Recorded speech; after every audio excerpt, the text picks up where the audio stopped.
చొక్కా పట్టుకోమన్నాడు. ఎవరైనా మేం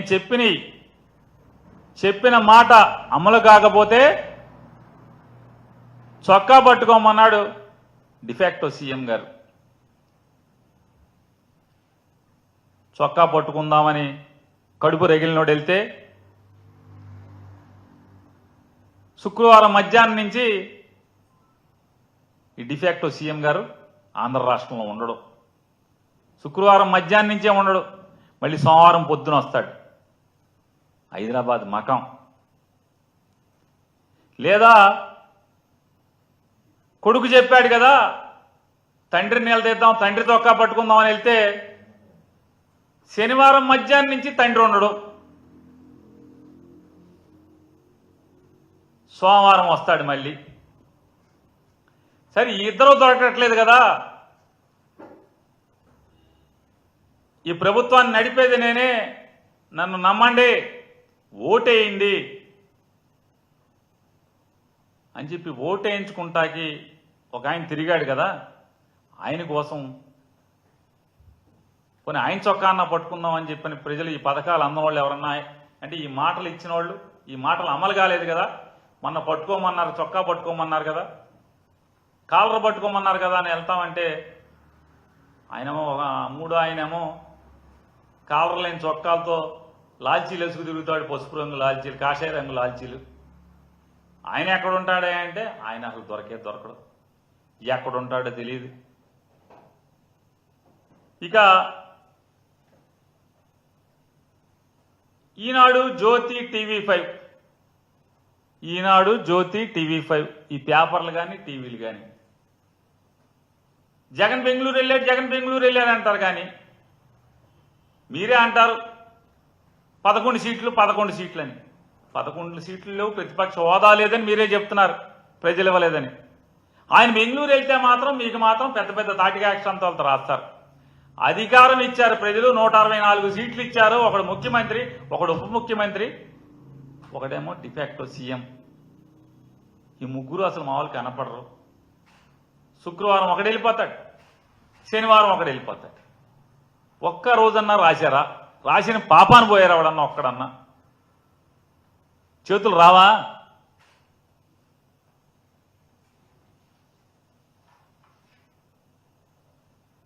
సాక్షాత్తు ఆంధ్రప్రదేశ్ రాష్ట్ర ముఖ్యమంత్రి, అసలు ఆయన మాటలు మాత్రం కోటలు దాడుతాయి. బెల్ట్ ఉంటే తోలు తీస్తానంటాడు, తాట తీస్తానంటాడు, షాపు సీలైంది అంటాడు చంద్రబాబు నాయుడు గారు. ఆయన నియోజకవర్గం కుప్పంలో కానీ లేదా ఇంకొక ఆయన ఉన్నారు, రకరకాల అసలు మామూలుగా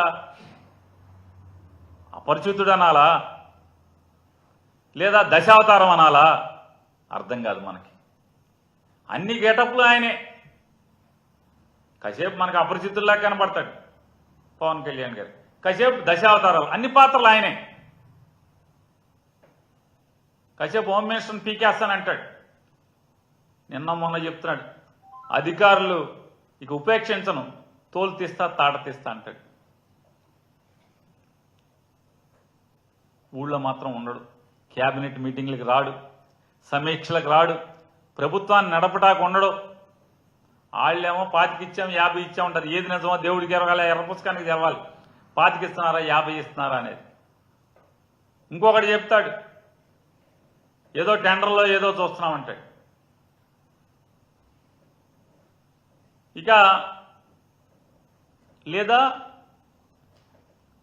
అనధికార ముఖ్యమంత్రి గారు ఒక ఆయన ఉన్నాడు, లోకేష్ నాయుడు గారు.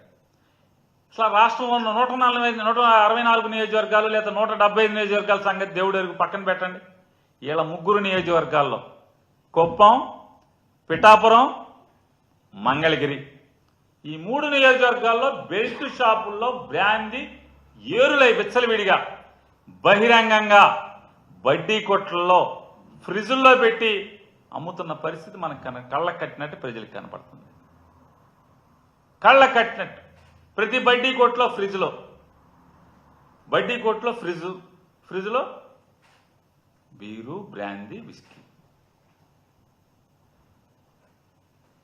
ఇవాళ ముగ్గురు నియోజకవర్గాలే ఈ రకమైన పరిస్థితులు ఉంటే ఇక మిగతా రాష్ట్రంలో ఉన్నటువంటి 172 నియోజకవర్గాల్లో ఎలా ఉంటుంది పరిస్థితి ఆలోచించమని అడుగుతున్నాను ఒకసారి ప్రజలందరినీ కూడా. నేను మాట్లాడేది కూడా మనందరం మీరు నేను రోజు చూస్తున్నది, మన కళ్ళతో కనులారా కంటున్నది, చెవులారా వింటున్న విషయాలే. నేనేం కొత్తగా చెప్పట్లా, వాళ్ళలాగా స్టోరీలు అల్లట్లేదు. ఇవాళ మద్యం ఏరులై పారుతుంటే వీళ్ళ ముగ్గురు ఎమ్మెల్యేలే కదా, ఏంటి వీళ్ళ బాధ్యత ఏంటి? రాష్ట్రాన్ని పొడిచేస్తామంటారు, వీళ్ళ ఊళ్ళల్లో మాత్రం మద్యం అనధికారికంగా బెల్ట్ షాపుల్లో విచ్చలవిడిగా ఏరులై పారుతుంటే అడిగేవాళ్ళు లేడు, ఆపేవాళ్ళు లేడు. ఇవాళ ఆంధ్రప్రదేశ్ రాష్ట్రంలో మద్యం పాలసీ ఏంటయ్యా అంటే, ప్రభుత్వం నిర్దేశించినటువంటి టార్గెట్ల కంటే కూడా 30-40% ఎక్కువగా మద్యం అమ్మాలి అని చెప్పని సాక్షాత్తు ఎక్సైజ్ అధికారులు బారు లైసెన్సుదారుల మీద, బ్రాందీ షాప్ లైసెన్సుదారుల మీద విపరీతమైన ఒత్తిడి చేస్తూ లిక్కర్ని డంపు చేసే పరిస్థితులు ఇవాళ టార్గెట్లు పెట్టి మరి మద్యం అమ్ముతూ ఉంటాయి. ఏం పరిస్థితి? వాళ్ళ లక్షల కోట్లు పెట్టి వ్యాపారంలోకి దిగినటువంటి ఈ మద్యం లైసెన్స్దారులు ఈ మితిమీరినటువంటి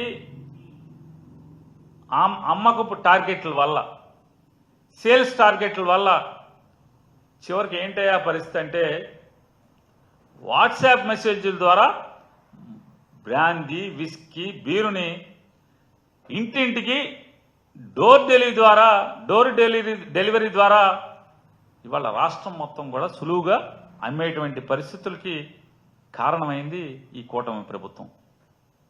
చంద్రబాబు నాయుడు గారు వాట్సాప్ గవర్నెన్స్ అంటే ప్రజలకు అర్థం కాల. ఏంటి చంద్రబాబు నాయుడు గారు ఆయన వాట్సాప్ గవర్నెన్స్ అంటాడు, వాట్సాప్ గవర్నెన్స్ అంటే వాట్సాప్లో గవర్నమెంట్ అట్ట దొరుకుద్ది అని చెప్పాను. కానీ ఇవాళ ఆంధ్రప్రదేశ్ రాష్ట్ర చంద్రబాబు నాయుడు గారు చెప్పినట్టుగా, ప్రగల్భాలు పలికినట్టుగా ఆంధ్రప్రదేశ్ రాష్ట్ర ప్రభుత్వ సేవలు వాట్సాప్లలో దొరకట్లేదు. కానీ బ్రాందీ, విస్కీ, బీరు మాత్రం వాట్సాప్ల్లో మాత్రం ఫుల్గా దొరుకుతుంది. ఈ విచ్చలవిడి మద్యం అమ్మకాలు సంపద సృష్టి అంటే విచ్చలవిడిగా మద్యం అమ్మి తద్వారా సొమ్ము సృష్టించేటువంటి ఆలోచనతో వీళ్ళు హద్దులు లేనటువంటి ఈ మద్యం అమ్మకాల వల్ల ఇవాళ తాగుబోతులు పశువులుగా మారి విపరీతమైనటువంటి మద్యం అందుబాటులో ఉండటం వల్ల ఈ మద్యం అతిగా సేవించినటువంటి మృగాలు కొన్ని వయసు తారతమ్యం లేకుండా అమానవీయంగా అఘాయిత్యాలు, ఆడపిల్లల మీద అఘాయిత్యాలు, హత్యలు, నేరాలు, ఘోరాలు ఎక్కువగా జరుగుతున్నమాట వాస్తవమా కాదా? ఎందుకు పెరిగినాయి ఇప్పుడు? ఒక్కసారిగా రాష్ట్రంలో ఆడపిల్లల మీద అఘాయిత్యాలు, హత్యలు, హత్యాయత్నాలు ఎందుకు పెరిగినాయి? విపరీతమైనటువంటి మద్యం అందుబాటులో ఉండటం, విపరీతమైనటువంటి మద్యం అమ్మకాల వల్ల. అవునది ఇవాళ ప్రజలందరూ కూడా మాట్లాడుకునే పరిస్థితి కదా. ఇవాళ ఈ రాష్ట్రంలో ఆడపిల్లలకి రక్షణ కరువైనటువంటి పరిస్థితే కదా. కానీ పట్టించుకునే నాదుడు లేడు. ఈ రాష్ట్రంలో ఉన్నటువంటి ప్రజల్ని మరీ ప్రత్యేకించి మహిళల్ని రక్షించమని చెప్పని ఒక ఆవిడికి హోంమంత్రి ఇస్తే, మహిళల్ని కాపాడుతున్న దేవుడెరుగు రోజు జగన్మోహన్ రెడ్డి గారిని తిట్టి పదవి కాపాడుకునేటువంటి దిగజారిన పరిస్థితి మనం చూస్తున్నాం. వాళ్ళ మంత్రులు ఈ రకంగా ఈ రాష్ట్రంలో ఉన్నటువంటి ప్రజల మాన ప్రాణాలను కాపాడాల్సినటువంటి, రక్షించాల్సినటువంటి వీళ్ళు ఎంతసేపు జగన్మోహన్ రెడ్డి గారిని తిట్టిపోసుకోవటం తప్పితే వెళ్ళి పెద్ద బాస్ దగ్గర చిన్న బాస్ దగ్గర ఓ సలాం కొట్టి ఆ వీడియోలు చూపించి ఆ మంత్రి పదవిని కాపాడుకునేటువంటి పరిస్థితులు ఇవాళ ఈ రాష్ట్రంలో ఈ దౌర్భాగ్యానికి, ఈ దారుణాలకి కారణమైందనేది కూడా మనకు అర్థమవుతుంది.